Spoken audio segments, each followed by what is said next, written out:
Alrighty, welcome back, Pivotal Discourse fans. I am sitting down with Ryan Beltz, Executive Director of the Perkiomen Watershed Conservancy.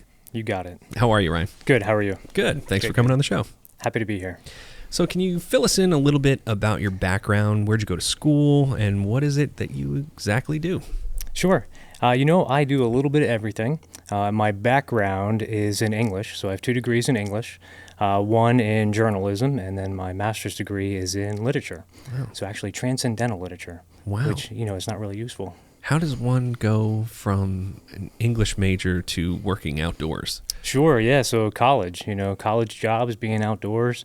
Got into the U.S. Fish and Wildlife Service up in Alaska for a couple years. Oh, get out of and town. then came back home here to Pennsylvania. Worked at Hawk Mountain Sanctuary for a while, and then kind of moved into the Perkiomen Watershed. Wow. All right, so let's back up. So you were Sure. in Alaska for a little bit. How long were you there? 5 or 6 years. How was that? It's wild up there. It's got to be a lonely gig, right? Because I talked to some state troopers up there, and Sure. it's kind of like you're on your own out there, so I would assume same deal for you, right? Well, a little bit different. So I was in charge of a construction crew. So we would go into the backcountry and we'd build cabins and trails and bridges. So I had a youth crew in the summer, and then I had kind of a professional crew in the fall and spring. Oh, wow. Yeah, but we got helicoptered in and boated in and planed in. So it was pretty wild out there. Wow, so you got to really know your stuff out there, I'm sure. It was fun, yeah. So you'd get helicoptered in, and then what, they just leave you there for a couple days, or? Yeah, we called them spike camps. Okay. So we'd be out there for 10 days at a time. They'd sling in chainsaws and gas and all that kind of stuff. We'd set up mills. We'd mill trees and then use the milled lumber to build bridges and trails and cabins and all that kind of stuff. Oh my gosh, Yeah. that's wild. Yeah, it was good. That's got to be amazing. So you did that for 5 or 6 years? Yeah. A stint as a wildland firefighter up there for the Fish and Wildlife Service, so that was fun. But yeah, it was good. Guided a little bit on the Inside Passage down by Juneau. We'd take groups of kids out on the Inside Passage in canoes, and we'd be out for 7 weeks at a time. So we'd say goodbye to town, and we'd be out for 7 weeks. Oh my gosh. Yeah. That's incredible. Yeah, it was good. Now, how does one go from, and this is nothing against Pennsylvania, so nobody get upset with me, but how does one go from working in the wilderness in Alaska to now working in the wilderness in Pennsylvania? Sure, the Philadelphia wilderness is a little bit different. Yes. But there's some good spots for sure. I came home for family reasons, that kind of thing. Got a great job at Hawk Mountain, and then, obviously looking to kind of move up the ladder a little bit, and found this great job as an executive director down at the Conservancy. Got married, bought a home, that whole thing. Yeah, absolutely. Yep. So let's backtrack a little bit. You talked about Hawk Mountain. Now, I know Hawk Mountain personally. I used to hike there all the time as a kid, and I still take my kids up there to this day. Great spot. Can you explain to our viewers what Hawk Mountain is? Sure. So it's a nonprofit in, what would you say, about 30 minutes west of Allentown on 78. Yeah. So they have about 3,000 acres, and their mission is to conserve birds of prey.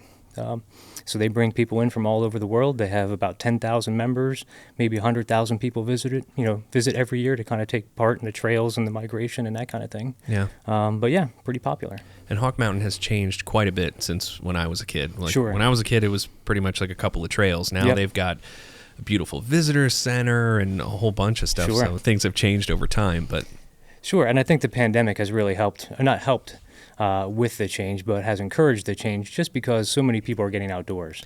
So they had to upgrade facilities, upgrade trails, just because they're getting the increased visitation. Wow, so you saw an uptick there? Oh, everywhere. Yeah, Awesome. everywhere. Yeah, Awesome. double everywhere. All right, so hang on. Let's stick with the fact that you've worked pretty much your entire adult life in the outdoors. Yep. So you've got to have some pretty cool stories that especially working in Alaska. I mean, I know I'm a hiker myself, so I have my own stories. Are there any cool things come to mind that you can think of? I would say, there's the average bear story, up in Alaska where, you're hiking around and the bear surprises everybody. So we had a couple of those, incidents. We had one where a student had buried a Snickers bar. So we didn't sleep with any food, but this student had buried a Snickers bar under his sleeping pad, and a bear came in, moved the student aside, and grabbed the Snicker bar. Oh yeah, so that was a scary one. Why did he do that? midnight snack. Good Lord. Oh, so he thought burying it would just cover the scent or what? Who knows? Oh, my gosh. I just took a trip to Glacier National Park. Sure, that's a good one, yeah. Beautiful place. Yep. But I was pretty much petrified because I had never been in that densely populated of grizzly country. I mean, I've certainly hiked through grizzly country before, but like this place is known for grizzlies. It is. Didn't see a single one. Mm-hmm. Was petrified for 10 days, didn't see a single one. That's usually how it works. So I would imagine, so you had some run-ins with some grizzlies. Sure. We one time we got it stuck in a storm out on the Gulf of Alaska, and now again you're in canoes. So a storm on the Gulf of Alaska is pretty big in canoes. We got stranded on an island for 3 days, 4 days, something like that. But that kind of thing. Now, as a wildlife expert, is that exciting for you, or it's a situation you don't want to be in? Well, I think the problem was it was at the end of the trip, so we were light on food. Oh, geez. So then, adding an extra 3 or 4 days onto the trip, kind of added, some intensity to the situation. So, there was a lot of scraping barnacles off rocks and looking, searching for seaweed, that kind of thing. No kidding. Oh yeah, it was real. I was going to ask you, like, what do you do in a situation like that? So you got to bring the canoes in and kind of set up some kind of a makeshift shelter, or? Yeah, and luckily we had all that stuff with us. So we had our shelter. We were prepared to be out there. Okay. We just weren't prepared for the extra food. But because it was so rough, they couldn't bring boats in to get us because we had a support crew. Okay. But they couldn't bring boats in, and they couldn't bring the seaplanes in or anything like that. So we were just on our own. Was everybody with you? Were they all well trained, or did you have some students with you? No, this one actually was a training trip for master guides. Oh, okay. Yeah. So you're all. Oh, so they thought it was great. All you guys are top notch out there, trying to outdo each other, I guess. Well, I don't know. I was pretty hungry. I don't know about you guys, but I get hangry when I get hungry. So Well, talk to your friend with the Snickers, I guess. Yeah, that's right. Oh my goodness. All right. Well, let's talk about what you're here for, and that is the Perkiomen Watershed Conservatory. No, I messed it up. Conservancy. Yep, you got it. I told myself I wasn't going to say conservatory, and then I did. No, that's right. We do the same thing as them. All right. So let's talk for our listeners, and myself included, what is a watershed? It can be complicated or pretty easy. So pretty much a watershed is, where you drop a water, where it runs to. So if you drop it on a hill, it's going to eventually go downhill, and it'll collect some more until it runs into a stream, and then a creek, and then a river. So kind of the watershed is everywhere the same water collects. For the most part. So every drop of water that's running in the same direction to the same creek to the same river, ends up in the same watershed. And what does the Perkiomen Watershed Conservancy do? So we more or less try to protect the land and water resources of the Perkiomen Watershed. So up here in the Lehigh Valley, obviously you have the Lehigh River, and that's your watershed. So we are actually a watershed of the Schuylkill River, so kind of a sub-watershed of the Schuylkill. So we kind of protect the water that then drains into the Schuylkill, which then drains into the Delaware. So if Perkiomen has a watershed, I'm assuming there are lots of other watersheds throughout the area. Is that correct? Oh, thousands. Thousands? Yeah. Every hill, every creek, Do they all bottom. have their own conservancies? I wouldn't think so. I don't think so. There's some smaller groups that have formed, especially in the Lehigh Valley. There's a consortium in the Lehigh Valley of a bunch of smaller watersheds. But then I would say most of your larger streams, creeks, rivers, do have their own conservancy. Like the Wildlands helps out with the Lehigh, and then we have the Schuylkill River, and we have the Delaware and the Perkiomen Watershed. So we're all in the Wissahickon Watershed. So we're all part of the larger tributaries, I would think. So what types of issues are facing these watersheds that they would need a conservancy? Or, God, I keep messing that word up.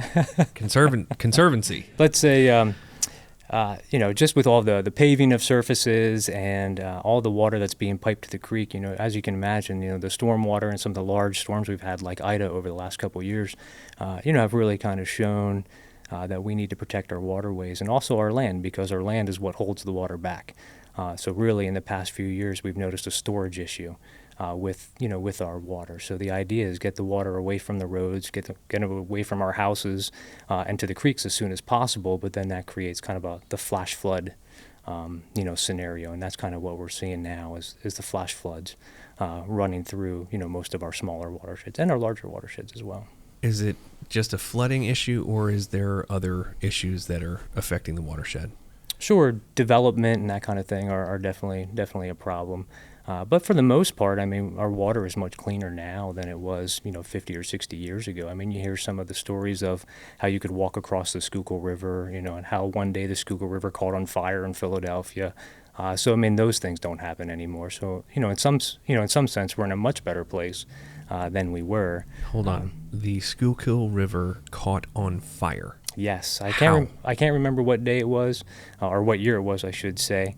But just from dumping of toxic chemicals and the oil and that kind of thing in the creek or in the river, I believe one day it caught on fire. Oh my gosh! Yeah, and you can imagine with think about the coal regions and that kind of thing. Yeah, okay. All that coal silt coming down the river. But yeah, I think it was kind of a tongue-in-cheek kind of thing before, like you could walk across the river kind of deal. Right. Yeah. Speaking of that, you guys do a lot of cleanups?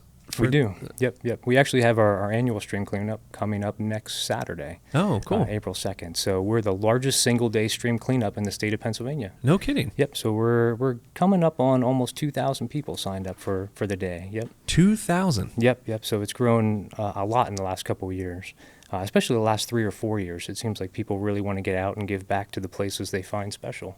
And what do you do during this cleanup? So we have roughly 125, 130 sites throughout the Perkiomen Watershed, kind of impacted sites. We have site leaders who sign up for each of those sites, and then we have 20 or 30 volunteers who then sign up under that site leader. They pick up the trash, they put it at the corner, and then we have roving pickup crews, guys and girls with pickups, and they drive around and they pick up the trash bags.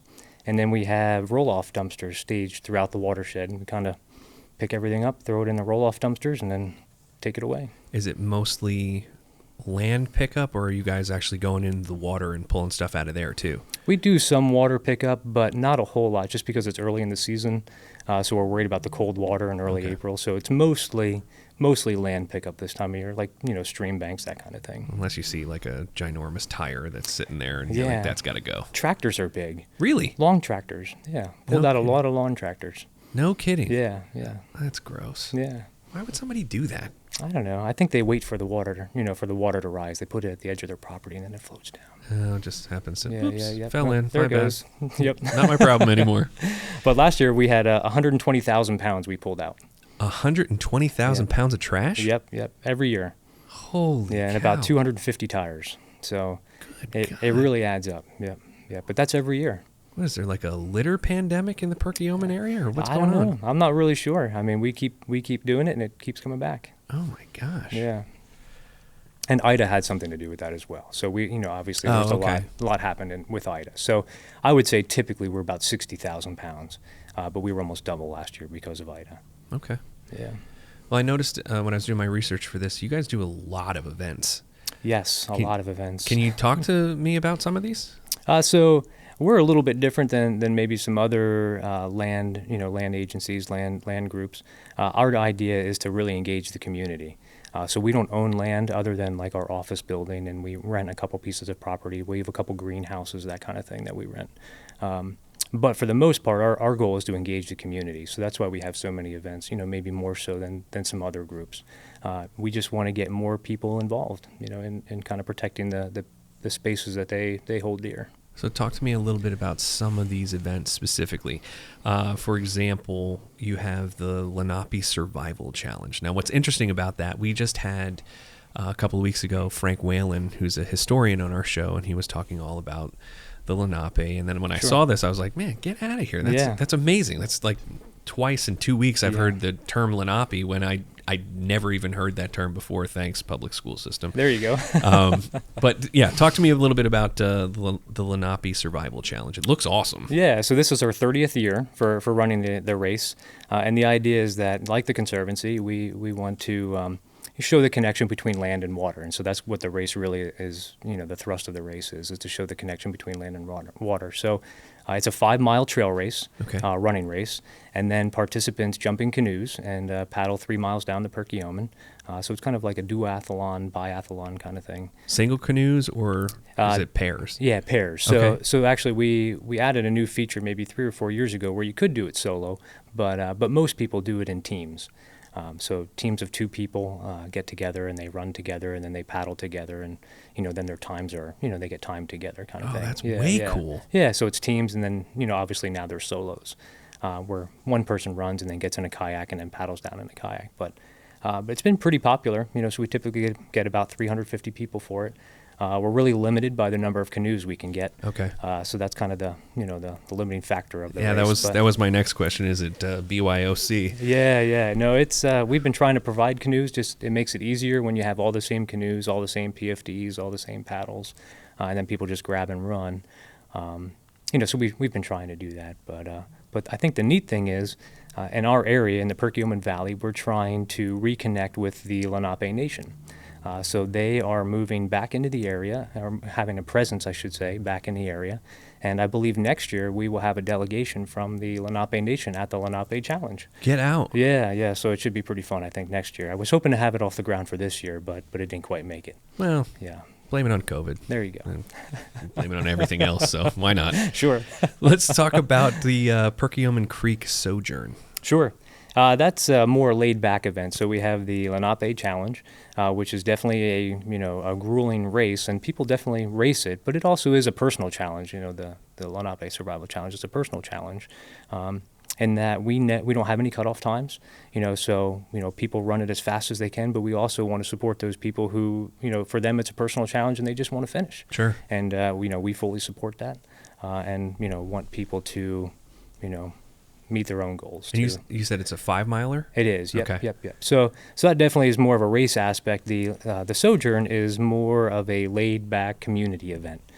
So a couple years ago, we were about 50 people on the river, and it was a nice event. Now we're 250 boats on the river for that day. So we end up doing waves because we want to keep that intimate character of the creek. So you go down in waves of 50 or 75, that kind of thing, just to kind of keep the smaller character of it. And it's a race or more just like a laid back, we're all out here kind of thing. Yep. And we provide lunch for everybody. I think Kimberton Whole Foods is providing lunch for everybody this year. And then it's just kind of a laid back paddle. We actually start with a shuttle in the morning, so people drop off their boats and then go down to the finish, drop off their cars, and then we bus everybody back to the start. So, that's kind of a nice feature for people. They don't have to worry about shuttling their cars or their boats or whatever. We help out with that. That's incredible. Yeah, it's fun. Talk to me about Perk to Pub. What's that about? Sure. Perk to Pub is another more laid-back event, but the idea is that we have a great resource of the Perkiomen Trail in the Perkiomen Valley. It's a 20-mile multi-use trail, and I like biking. A lot of people like biking, so we thought we have a running event, we have a paddling event, we should do a biking event, and so that's what Perk to Pub is. So we start at Green Lane Park, which is kind of the crown jewel of the Montgomery County Park System. So it's about 3,000 acres, kind of up in the upper region of Montgomery County. So we start there, and then we pedal down the Perkiomen Trail and end up at Trouble's End Brewing down in Collegeville. So that's the pub portion. Yeah. And then last year they actually did a great thing for us. So they brewed a beer for the Perkiomen. I was going to ask you if they had a specialty beer for this event. Yep. And, so then when we get there, they kind of release the brew of the year, and then we get a portion of the proceeds, Oh, that's great. from each sale. Yeah. Good deal. Yeah. Now, the Perk to Pubbers who ride, they get a free beer, but then after that, everything goes on sale, and then we get a portion of that. Now, do you have a same type of shuttle system then? Because we do. Now you're 20 miles out, and now you're drinking beer too. Yep, I don't think you would necessarily want to ride back. Yeah. So that's what we do. We kind of front load everything where, once we get to the, kind of do the shuttle in the morning, and then once we get to the pub in the afternoon, people are welcome to eat. We provide some food, but then most people stay and have a bigger lunch and that kind of thing, and then head out on their own. Amazing. Yeah. I also saw you have a snowshoe 5K. That was super popular this year. That's crazy. Yeah, so we had 450 people sign up for that one this year. So we actually had to break it into 2 events. So we had a morning event and an afternoon event. So the morning event was a full-on race, 5K race. And I think we had about 200 plus in that one. And then in the afternoon, or the evening, I should say, we do more of a, laid-back event for people who just want to get out, families that want to get out and try snowshoes, that kind of thing. And we do it all over at Spring Mount. So it's kind of, if we don't have real snow, we can kind of use the snow they make on the ski slope. Okay. Yeah. And do you provide the shoes? We do. Okay. We do, yeah, which is getting tougher and tougher because the event grows. And I was going to say 450 people. That's a lot of shoes. It really is. That's why we had to break it up. So this year I think we had about 150 rentals. And that's probably about the max we'll be able to do. As you can imagine, 150 snowshoes is a lot of snowshoes to keep around. Yeah. Yeah. So you guys have a ton of events. Yeah. So you pretty much have one event for every portion of the season, correct? Yeah, and that's only one portion of the conservancy. Okay. So we have in the whole education side. In an average year, we have about 9,000 kids come through our education programs. Really? Yeah, and then we have our conservation side. So we have a greenhouse. We grow all our own, native plants for our restoration projects. I think last year we grew 20,000 plants and put them in, stream bank restoration projects, and riparian buffer projects. We do a small native plant sale. But yeah, so we kind of have a bunch of things going on. So talk to me a little bit more about the education side. Sure. Is there a specific age group that you tend to focus on, or is it kind of across the board? Kind of across the board. So we typically get a lot of middle school, elementary schools come in. For example, between April 1st and August 31st, we have a school group booked every single day, between, Monday, Friday kind of thing. Okay. So we're super booked, which is great because we were not booked over COVID. Wow. So we went from 9,000 kids, pre-COVID to about 500 kids. Wow. Throughout the COVID, as you can imagine, that it makes some things tough. But now we're back up, and our phones are ringing off the hook. So speaking of education, I saw you guys have I guess you call it the greenhouse one. Oh, the boat? yeah. Dragonfly one. The Dragonfly one. Yeah. Sorry. No, that's greenhouse fine. on the brain. No. That's an amazing all green boat, right? Yeah. That's powered by solar. It really is. Yeah. So that's a really fun project. So we had this idea of trying to create some sort of like mobile classroom. And it went from like, let's put microscopes on a dock to, maybe the dock should float.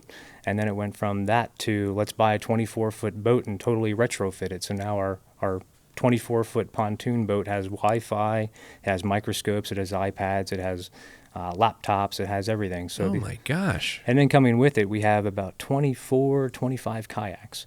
And the idea is that the kids get in the kayaks, they explore Green Lane Reservoir, and then they come back to the floating classroom and they look at all the things they found under the microscopes. They can post on the web. They can research on the web, all right from the boat. Yeah. The kids have got to love this. Yeah, I think they really do, and I love it. Like that would, if I was a kid, I would love to do something like that. They really do. So, I mean, there's a lot of smiling faces in the photos. I'm sure. Which is great, yeah. Now, how does a school get in contact with you if they want to do something like that? We have a pretty strong network. I think we have about 100 school partners that we work with. So for the most part, we advertise through our email campaign, our monthly email, solicitation, and we don't really have to do much more than that, to kind of keep people coming. You're booked. Yeah. So it's that right amount of marketing. Sure. But yeah, I mean, the school groups get on there, and actually our summer camps are super popular for that too. So we run week-long summer camps on the floating classroom, and also we run a summer science academy for younger learners, which is a little bit more like stream education based. Now, is the Conservancy open to the public, like could you walk in off 9 the to street? 5 or Yeah. Not really. So we're a little bit different. We don't really have a visitor center per se where you would come in and look at the exhibits or that kind of thing. We're more of a, I don't know, hands-on kind of place. So make an appointment, and then we'll walk you through it kind of thing. Yeah, you got it. So people book their school, they book their homeschool group, they, that kind of thing. But we also do a lot with corporations. Oh. So we work with like Dow and Pfizer and Merck and GSK and all those groups. And then we do a lot of volunteering for them because most of those groups have a volunteering initiative that they need to fulfill every year. I see. And then they'll call us and say, hey, we want to do a cleanup, or hey, do you have canoes, or hey, do you have a tree planting project? And then we kind of hook them up with whatever project we're working on. So like last year, I think we had 2,000 people come through our tree planting program in the fall. And a lot of those were corporations, some Boy Scouts, Girl Scouts, that kind of thing. Tree planting program, what do you do for that? So we work mainly with Tree Vitalize, which is a program that helps pay for trees, and then we partner with local municipalities to basically plant trees in parks. So I think at this point we have, more or less contracts with 33 municipalities in our area, and then we work with them to, kind of meet their stormwater goals. So the EPA, DEP says, you have to do so many stormwater things a year, and then we work with the townships to meet those stormwater goals. And one of the ways is through tree planting. Oh, you guys are doing a ton of stuff. Yeah. Well, while we're on the subject of plants, talk to me more about the greenhouses and what are you trying to get out of that? Yeah, so it kind of started as we had trouble sourcing like local ecotype native plants. So the idea is that when we do our stream bank restoration projects, we want to put, local native plants back into the ground. They grew here and we want them to stay here. So then we got a bunch of volunteers and we go out and we collect seeds, and then we grow those seeds into plants, and then we take those plants and put them back in the ground. Where we need them. So it started out with just a couple thousand plants, and like I said, last year we're 20,000 plants. Wow. Which was great. And actually we've outgrown our greenhouse facility that we're currently in.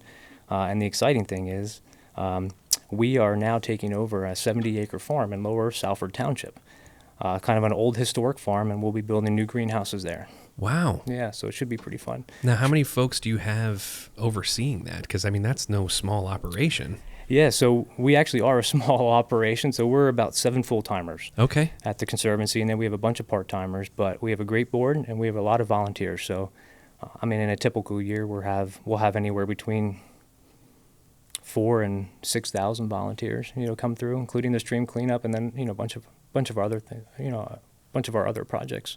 Do you understand how incredible that is to have that many volunteers? It is fun, yeah, and that's why I said we're a little bit different. Like, that's our goal, is to engage as many people as we can. So there have been times, for instance, where people have offered land to us and we have said, no, let's work on finding somebody else who can preserve your land. We're more of a community-based organization. Unbelievable. Yeah.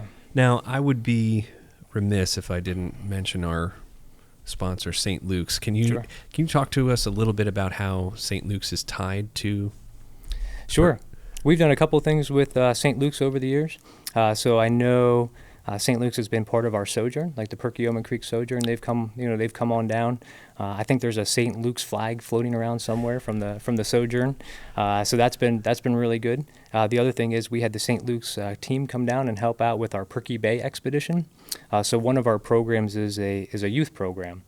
So youth sign up for our we call it our Perkiomen Watershed Conservation Corps. Okay. So high schoolers sign up for that, and then they spend about 6 months working with us.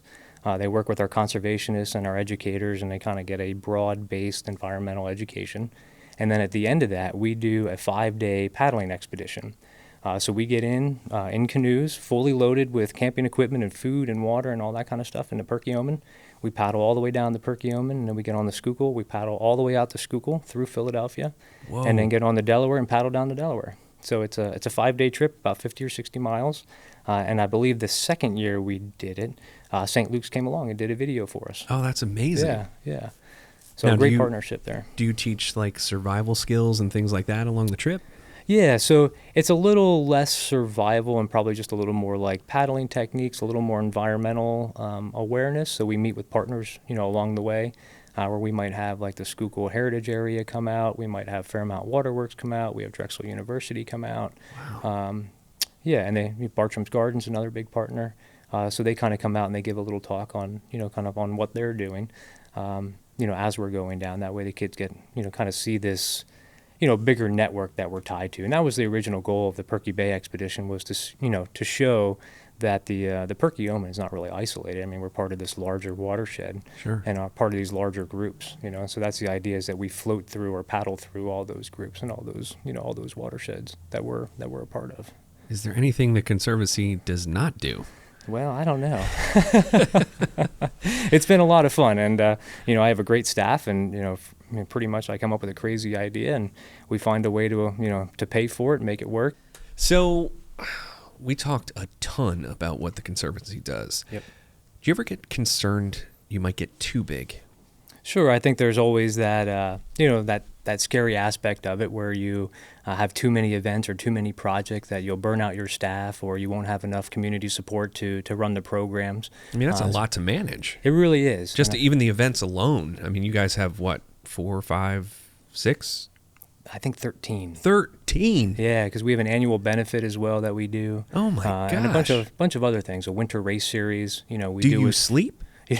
It seems that way, or it seems that I don't goodness. sleep sometimes. Sure.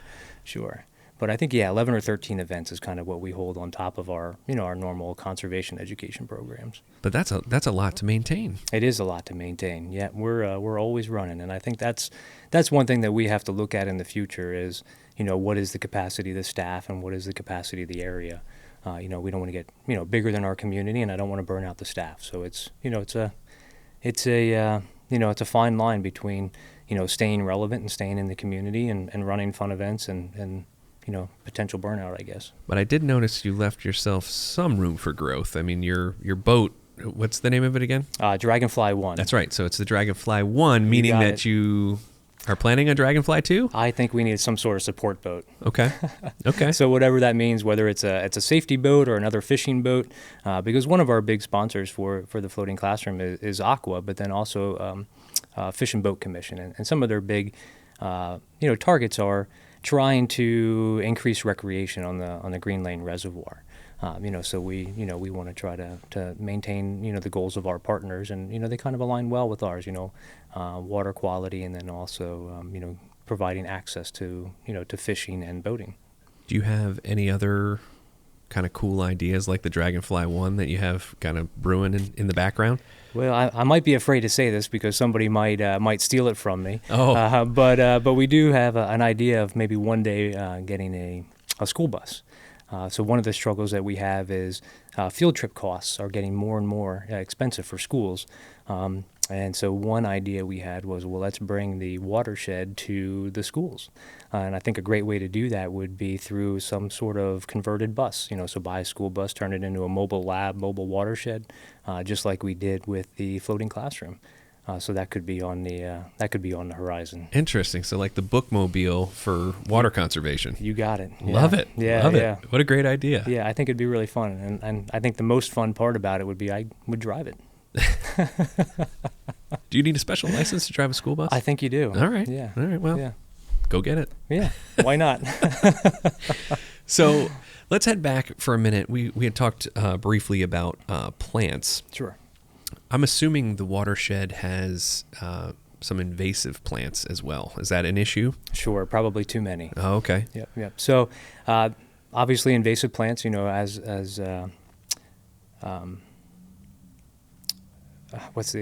the opposite side of native plants.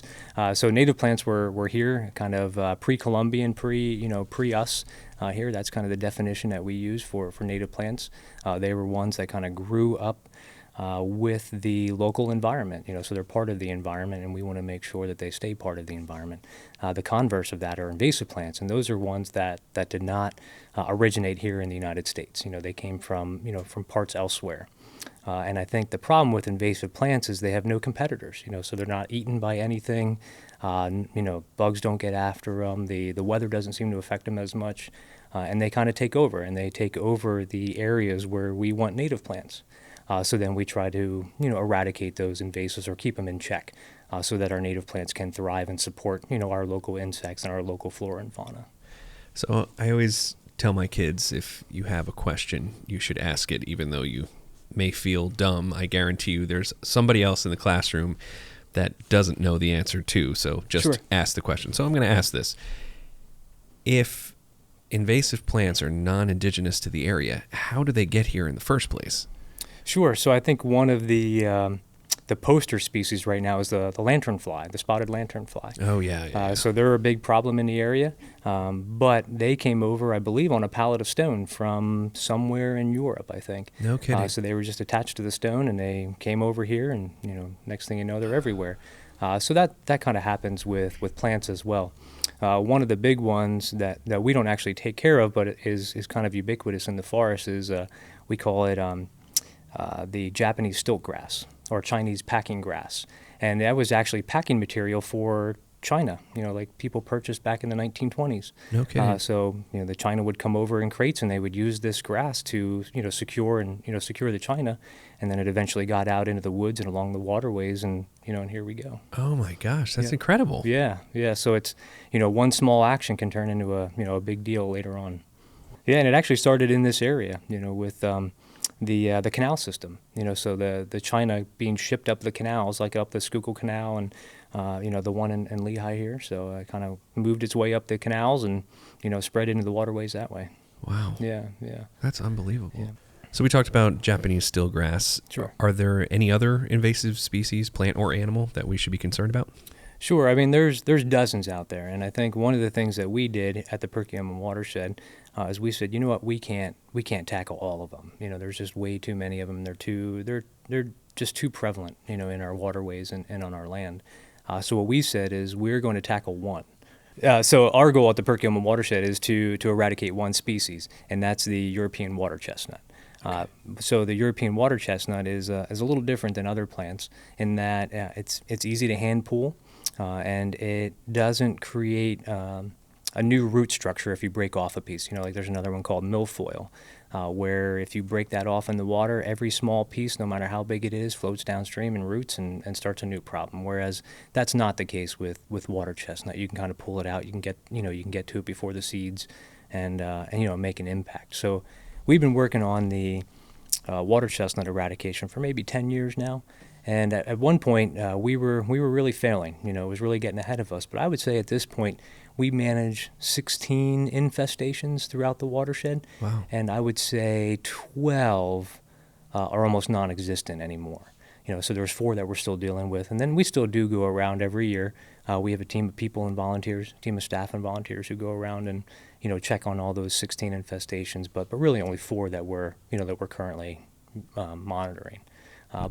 But it's tough work, so you're getting volunteers out there, you're in boats, you're pulling up heavy, wet stuff. I was going to say, what is the eradication process? Like, I'm assuming you're not spraying it down with Roundup. No. So our goal is, so there is a kind of a water-safe, product that we use for some of the larger infestations, and that's tough. It's kind of a last resort. It's a last ditch before the water chestnut chokes off an entire stream or water body, and that's not good for anything because it chokes out the fish, it chokes out anything living in the in that environment.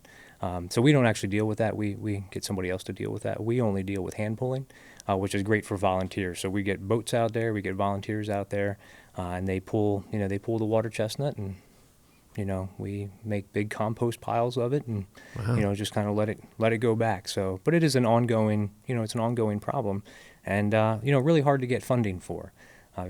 Pulling plants and throw them in a compost pile is not a super sexy project. Right. As some of them are a little bit easier, but that one's tough. But luckily we have a great funder, SEI Investments, down in Oaks. They have been committed to that for 10 years, and trying to keep our waterways clean of invasive species. Wow. Yeah. Now, here's a stupid question. In regards to invasive species, what if you just let it go? Like, isn't it like kind of like a natural evolution, and you're kind of impeding that by pulling it? Like, what happens if you just let it go? Will something else happen? There is a group of thought that way. So I think among environmentalists or conservationists or however you want to look at it, there is a new group that's kind of saying, well, this is the evolutionary process, and we need to make room for this, kind of in our thinking. And then there's another group that's, more or less, let's try to keep the plants that we have. And I would say I'm part of that latter group, just because the plants that we have, the native plants that we have, they've kind of coexisted with all our flora and fauna. So, the white-tailed deer and the, rabbits and the bugs and everything have kind of more or less, they've grown together with these native plant species. They kind of use each other. And I think that's the one thing that these invasive, species don't have, is they don't have that relationship with the current, flora and fauna that we have. Would it completely choke out the ecosystem? It could, yeah, it really could. The Asian stilt grass or the Chinese packing grass or whatever you want to call it. I mean, it'll go into a river bottom and it'll choke out the the Jacob's ladder and the Jack in the pulpit, the March marigold, and all those kinds of things. Those great plants, will no longer be there because they can't compete with that invasive plant. And the animals wouldn't adapt? They don't touch it. Yeah. Interesting. Yeah. So interesting enough, when I was at Hawk Mountain, we did a program where we were going to bring goats in to eat the Chinese packing grass or Japanese stilt grass. And you know what? The goats went through. They ate all the native plants in each plot and then laid down and waited to die. They did not want to eat the invasive species, even though there was plenty of green. They just did not want it. So I mean that was more or less a no-go for our project. We just said, well, we can't really use that as a sustainable eradication method. Interesting. No goats were harmed, by the way. Well, that's good to know. But so I'm wondering if they ate everything else and that was the only thing left, and they were starving, they wouldn't touch it. I don't know. Unfortunately, we couldn't. Not that I'm advocating that you wait for that to happen. Yeah. That wasn't something that we could do. Although we, obviously we thought about that. Would they eventually go to it? But I mean, obviously we didn't want to take a chance with that. So after a certain amount of time, we said, well, this isn't going to go the way we want it to go. And then had to find another eradication method. Oh, that's wild. Yeah. So, if any of our listeners got the bug to get involved, how would they go about doing that? Sure. So our website, perkiomenwatershed.org. Right on the main page, I think one of the biggest buttons on the main page is volunteer. So I think that's a great way because we rely on our volunteers for everything from, helping us with race prep to helping us with our education programs to helping us with our stream cleanup and our conservation events. We have thousands of volunteers and to be honest, we have enough work for everybody. And I think that's our goal is that we don't want volunteers to show up and give us their time and not having, and us not have something meaningful for them to do. So that's our goal is to always have meaningful work for our volunteers. And I think for the most part, people appreciate our programs and they keep coming back. And I think the numbers speak for themselves, with our volunteers. And, the idea is you spend a couple hours working with us and you get a great Facebook profile picture. You're standing in front of your tree, standing in front of your mound of trash. I know after our events, you can kind of look through Facebook and see all the new Facebook profile pics, which is kind of cool. That's awesome. Yeah. Do you have any closing thoughts that you'd like to leave with our listeners, like a reminder, anything like that? Sure. I mean, I think the most important thing is to make an environmental impact where you can. Obviously, we're all part of the economy, and we mostly drive vehicles, and we're all a part of that. But there are ways that we can make small changes. Whether that's in removing trash, from local waterways or participating in other environmental events. I think everybody can kind of make an impact. In some small way wherever they are. Pack in, pack out kind of thing? Yeah, sure. Yeah, pack in, pack out, or, choosing the greener option for something, in terms of, when you're purchasing something, there's always small things I think you can do, that help the environment for sure. So we had briefly touched on the fact that you were a park ranger. Sure. Do you miss it? Oh, sure. Yeah. I mean, the days of just walking around and, kind of checking on the local flora and fauna, and those are great days for sure. I think one of the great things about my job now, as opposed to that, is being at the top, you get to kind of chart the course. So if you have some great ideas, on how to get people interested, you can kind of make those happen. And I think that's the trade-off. But it's I think both are great. And both provide, some satisfaction for sure. Now, when you were a ranger, were you married? And do you have a family? Sure, married, yes. Okay. Yeah. Okay. But at that time, no. Okay. It was just me and my motorcycle. That's all I had. A little bit different story then, I'm sure. Yep, you got it. Ryan, thank you so much for coming in. Ryan Beltz, Executive Director, Perkiomen Watershed Conservancy. Thank you for having me.